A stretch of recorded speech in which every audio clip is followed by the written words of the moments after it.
throw it back to our conversation about Hunter McDonald. Hunter McDonald. And he came in at 18th, tied with Cole Knuble on the top 20 list.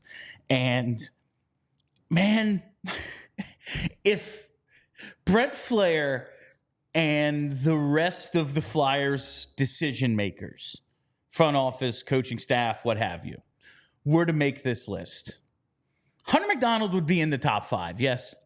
I don't know top 5, but definitely top 10. I think he would absolutely be a top 10er. And maybe they recognize he's not Chris Pronger, right? Yeah, they're like, yeah. He ain't putting up points. We're not worried about that. Don't care. Right. He's a really, really good defenseman, and he's going to play in the NHL. Yes. Like, that's what they seem. Yes. They're just really high on this kid's ability to one day be a top-tier shutdown defenseman in the NHL. Yeah, I think they absolutely are. I think they see him as, I don't know if they think he's going to be this good, but I do think they look at him and they see him filling the same kind of role that like a Chris Tanev filled for a bunch of teams. Was obviously a guy that was highly desired at the trades deadline this year for teams. Dallas is the team that ends up getting him. But I think that's the way they look at Hunter McDonald. They view his upside.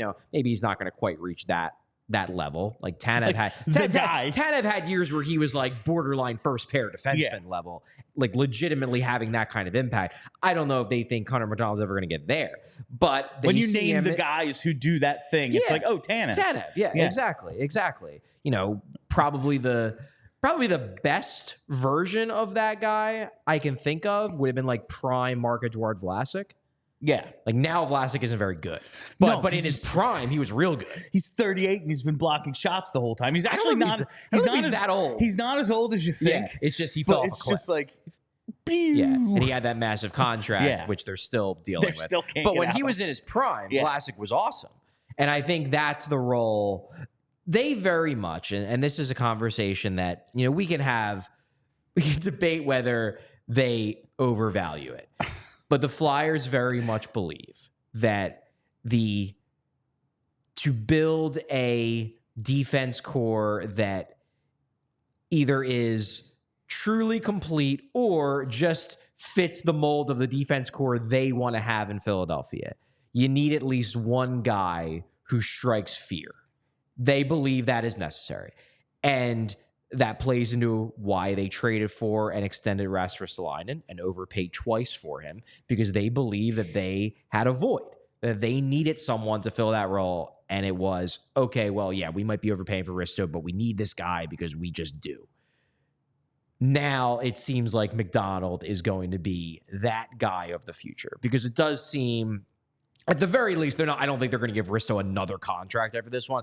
I think it's highly unlikely he's still a Flyer through the end of this contract. It seems like he is someone who, if he proves he is healthy, they will look to move. And part of the reason why they, I think, are open to moving him is because they feel like they have a cheaper version of him in Hunter McDonald coming. And that's honestly his greatest value to me. Now, I also believe that you need at least one badass. You need some badasses on your blue line to win a Stanley Cup. That is just the reality of playoff hockey. Someone needs to mess someone up sometimes. I think the swearing ban is in effect. But like, I just think you need those guys. And Hunter McDonald's greatest value to me is he doesn't cost $5 million. Yeah, that's fair.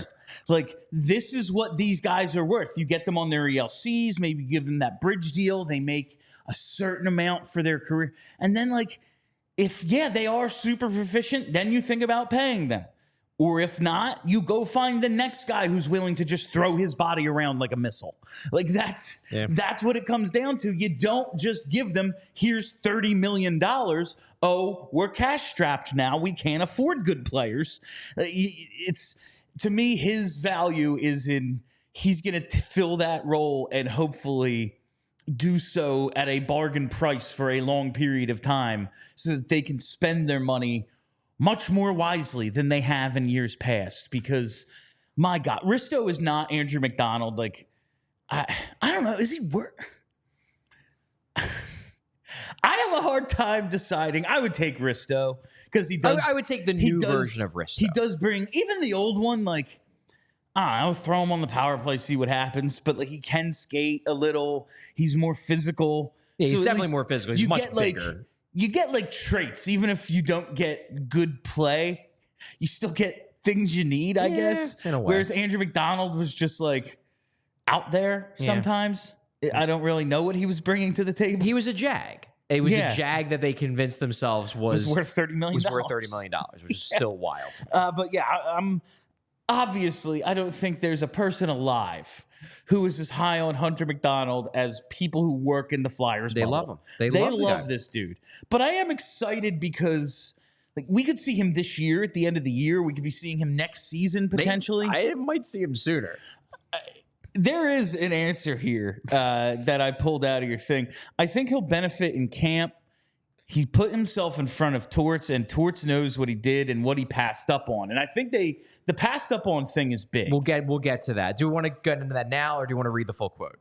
Let's read the full quote. We'll get into both parts of the quote because I think there are two interesting parts. I think he'll benefit in camp. He put himself in front of Torts, and Torts knows what he passed up on. I just think he's a lot closer than most people probably give him credit There's the money for. quote. He'll be interesting. He'll be interesting to see in camp. He's worked his ass off this summer. He put on a lot of weight. He's a strong-looking guy, strong skater, and the role that he has, he's not easy to play against. My guess is that he'll put in a pretty good showing for himself. So the two parts, the money quote is a lot closer than most people probably give him credit for. I don't think Hunter McDonald is going to make this team out of camp, but I think he is going to spend a lot of camp with the team. It's going to be like, fine, I'll cut him on the last day. Yeah. You're forcing me. Yeah. That's what I'm expecting. This is, obviously, you didn't ask this question because they're not going to tell you, even if you did. If Risto finishes the season healthy and they're able to trade him this offseason, is Hunter McDonald like maybe not a lock, but maybe penciled to be one of the 8 defensemen on this team? I think he would be written in, maybe not in pen, but it would not be lightly written in pencil. You would have to take a pretty hard eraser to get that out. That's what I'm getting here is they just... Yeah, they think this guy, regardless of what his overall upside is, at some point in the near future, he's going to do something for them that they believe is necessary. No, when they talk internally, and I can say this with certainty, when they talk internally about the future Flyers defense core that they're looking to build, Hunter McDonald is part of it. He's in it. He is in their 7 guys that they see as being part of the defense core that will be this defense core when the team is good. He is very much a part of it. They believe he is part of the, not just the present, but the future. They think, and whether that's in a third pair role or not, they just think he's a guy they want in their mix. They think he's essential. And we go back to this quote that you read because there was another part of it too. The what he passed up on part. So here's what he meant by this. This is interesting. Hunter McDonald finished out his year with Northeastern last season, and the understanding was that he was going to turn pro.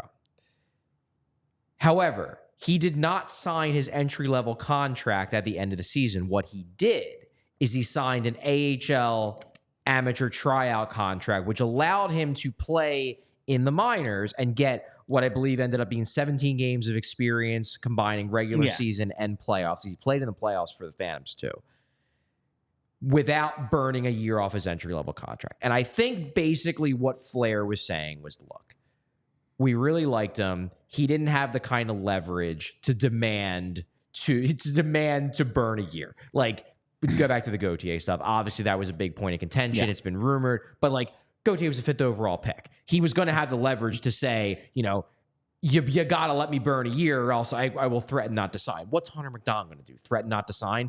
There's probably no other organization in the world who's as high on him as the Flyers are. He's coming off a 6-point season at Northeastern. He doesn't have a lot of leverage here. So it's not like he could have been like, yeah, I'll only sign if you let me burn a year. But he wanted to play. So his thing was, I'm going to sign this ATO, get some time because I think it's the best thing for my development to get an early start on my professional career, even if I'm not going to be on an entry-level contract to start. And the Flyers obviously ate that shit up. And you could tell by that answer that at Flahr, and I'm sure Briere, and apparently Torts, They love that mentality of, I'm going to do whatever I have to do to make an impression and put myself in position to have a good camp. I can tell you, I interviewed Hunter McDonald a couple times at development camp. He does seem like a really good guy. Like, he just seems like a good kid. He knows his role. Like, he's got that humility that hockey men friggin' eat up. Like, he seems like he's a likable kid, and I can totally see why, his attitude and mentality is very much rubbing everyone in the Flyers organization the right way. All right, that's Hunter McDonald. I'll tell you, it's not as if he's going to be Shane Gostisbehere out there, like that sort of excitement, but I am excited to see him in camp, hopefully at the rookie games, and just like get a better grasp on what they see in him, because like you said, they are, he's one of our 6 or 7.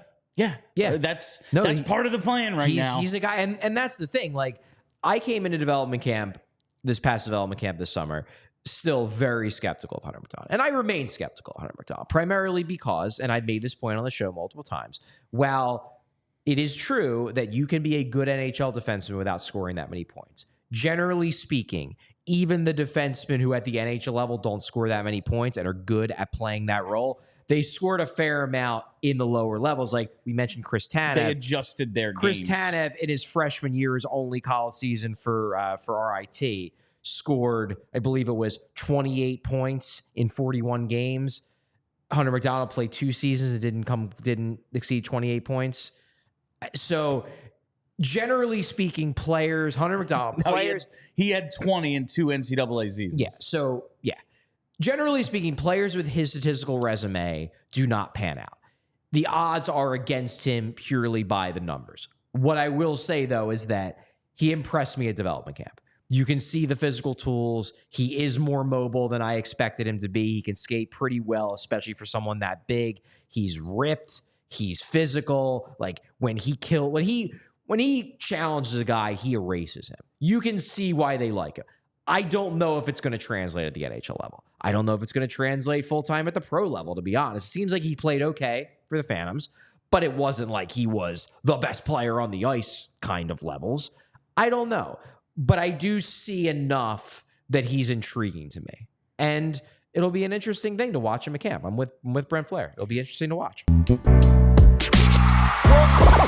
all silly like the mayor.